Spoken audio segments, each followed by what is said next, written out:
All right, well, I'm really excited to be here today to talk to you about one of my favorite things in the world, which is bees, of course, bees.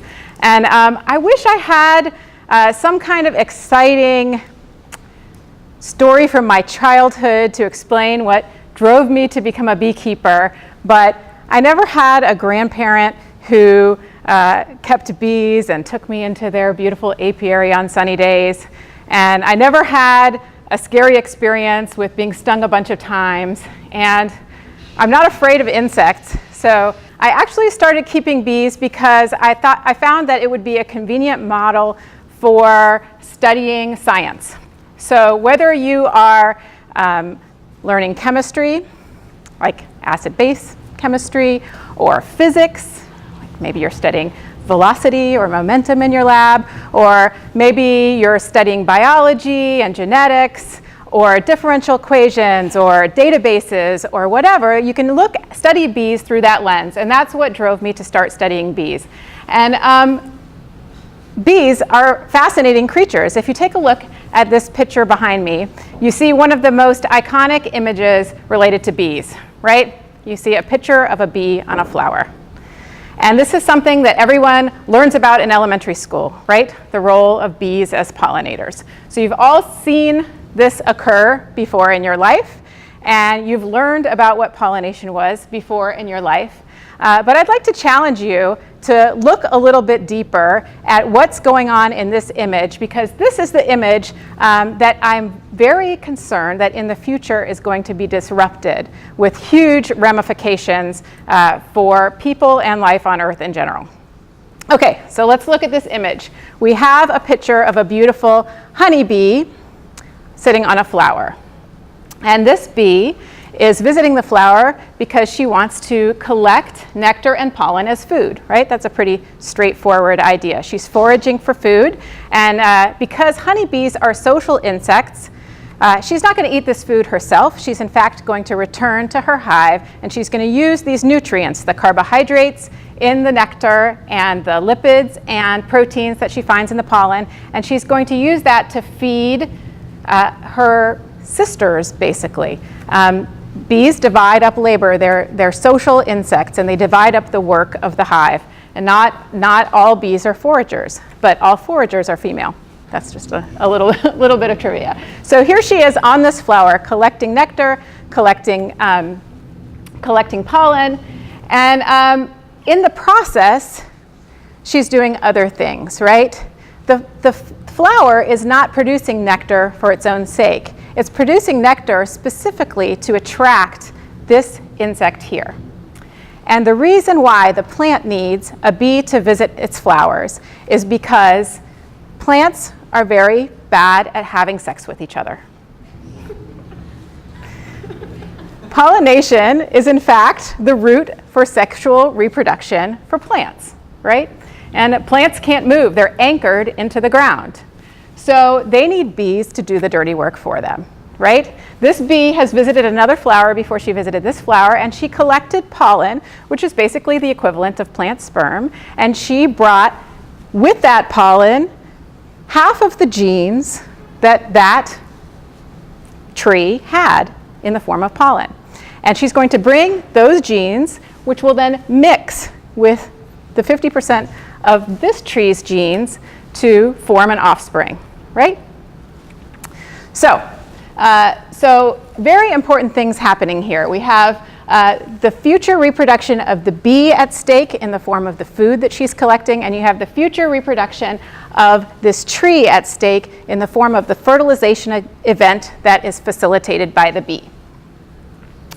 Now, when that fertilization event occurs, the flower will fall off, and we see a seed form, and oftentimes that seed will be surrounded by some kind of delicious flesh that humans enjoy. Yes, so here that was an apple blossom that we saw before. Here we have a delicious apple tree, and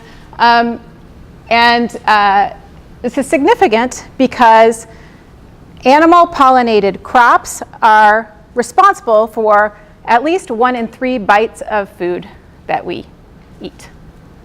Okay. Now, the situation is not entirely rosy. The United Nations released a report last year summarizing some of the threats that exist to bees, and as a result, the threats that exist to our food supply. So if you can imagine a world without apples, without zucchini, without cherries, without cucumbers, that's the world that we would live in the absence of animal pollinators. This UN report had a lot of alarming statistics. So 75% of the world's food crops are pollination dependent. This is a huge economic impact. So we have over $500 billion of food that is produced every year that is dependent upon animal pollination.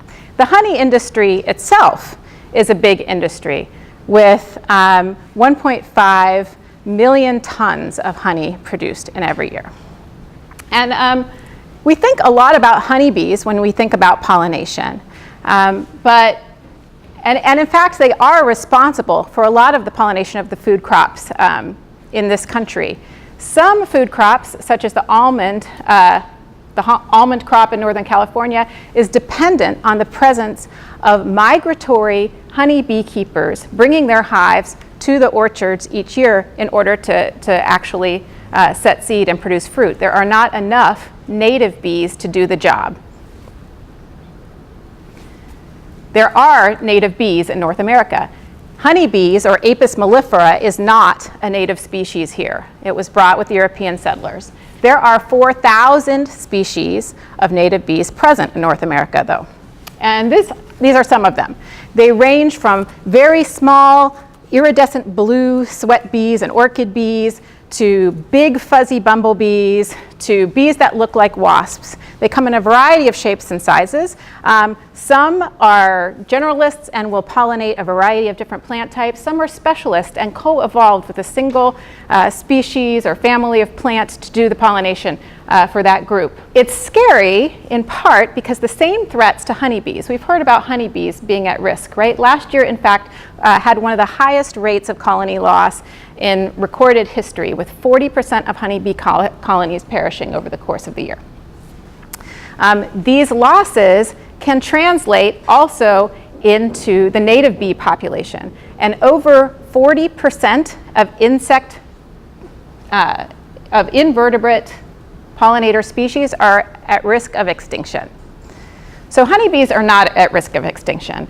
People love honeybees, and they will continue to keep honeybees and expand their numbers to satisfy their needs. But people frequently don't care about the other 4,000 species of native bees, which are at dire risk as a result of the same types of impacts that are impacting honeybees.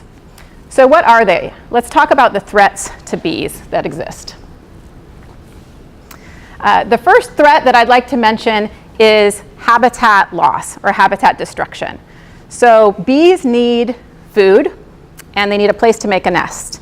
Honeybees are cavity nesters. They frequently form their nests in hollow trees, but they can also form their nests in hollow wall spaces or trash cans or a grill in your backyard.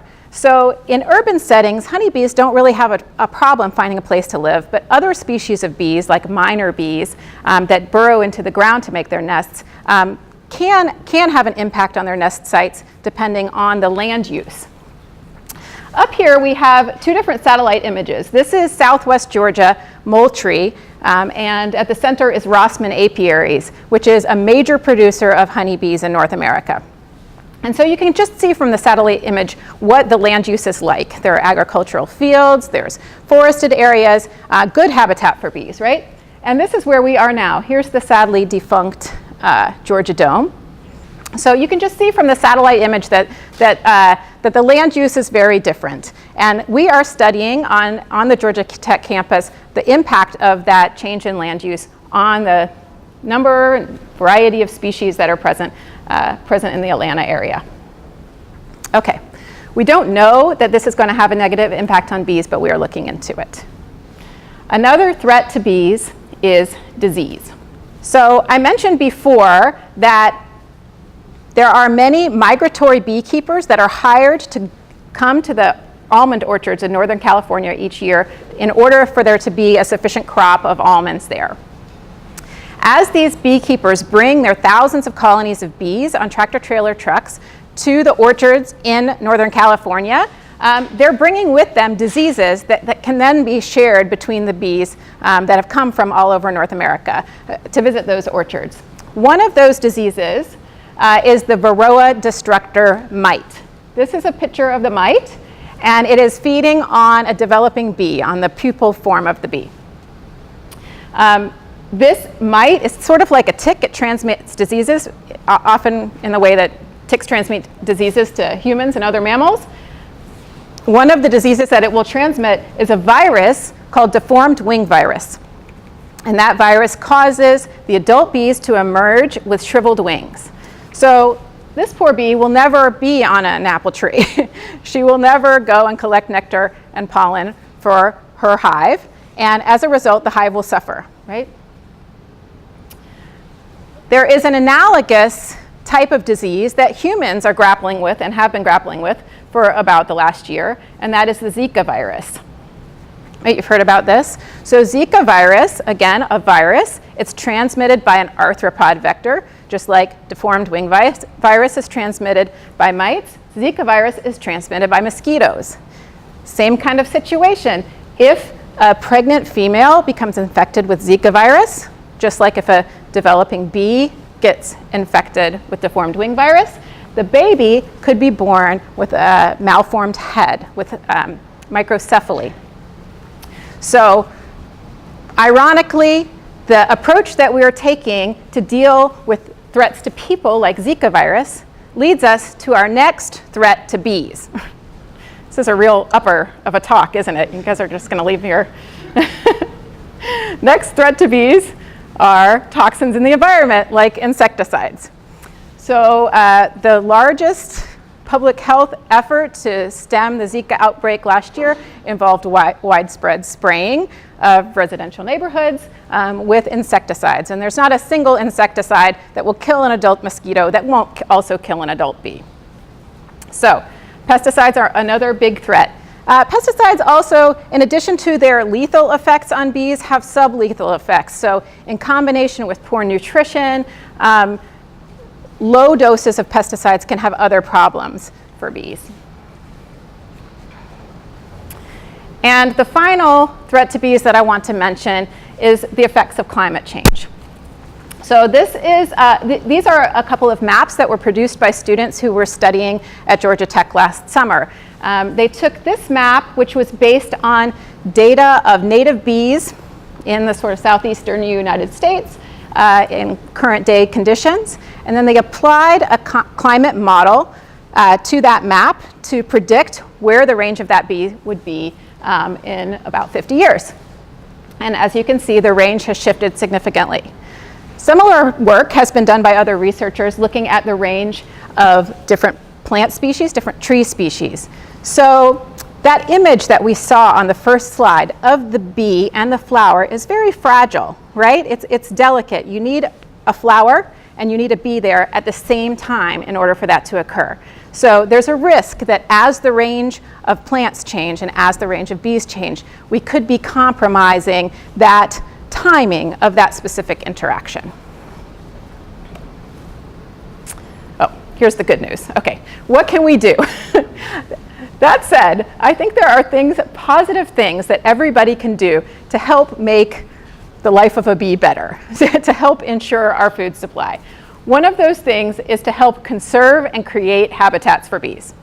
So this is an image of some volunteers from Turner that were out with Trees Atlanta last spring planting fruit trees in West Atlanta. Atlanta is a very green place. There are tons of bees in Atlanta. We have a lot of trees in the area. So if we can maintain those tree populations, plant more, we're creating habitat for bees. And it's a good thing. Other things that we can do is try to mitigate the effects of climate change, right? We want to reduce our carbon footprint. So if we can reduce greenhouse emissions, we can help turn the tide on climate change and help preserve the range of our native species. Another thing that everyone can do is to help support local honey production and sort of local methods of beekeeping. So big commercial operations move thousands of beehives from one place to another all season long, collecting nectar as they go to produce honey. And that has a big carbon footprint to truck bees from place to place. It also spreads disease. If you can support a local beekeeper that keeps their bees in the same place all year round, you're going to help stop the spread of disease in some ways, and you're going to reduce your carbon footprint, and you're also going to have delicious honey that's produced from flowers in your neighborhood, which is always delicious. And the last thing you can do is, rather than spray your yard, spray yourself. So using bug repellent on yourself is not dangerous to bees at all. So if you want to keep the mosquitoes away in the summer, rather than turning to a pest control company to spray your yard, just spray a little DEET on yourself before you go outside. And I hope that you have become more interested in bees in this time, and that you might consider also contributing to scientific efforts to study bees. So we have a group of students, computer science students at Georgia Tech, that are using images that individuals have uploaded to Flickr of bees on flowers and stripping the metadata from these images. So every picture of a bee on a flower that's taken with a smartphone, for example, that has its location services turned on, will include a timestamp and location information, and that can be used to create maps of when and where bee-flower interactions are occurring.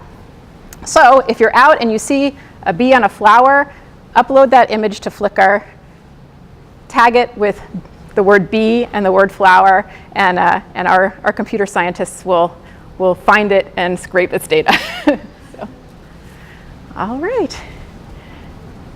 And finally, here we are, this delicate, easily disrupted relationship between bees and flowers is very important, both to the future of plants on Earth and the future of our food supply, and I hope that you will join me in helping to protect it. Thank you.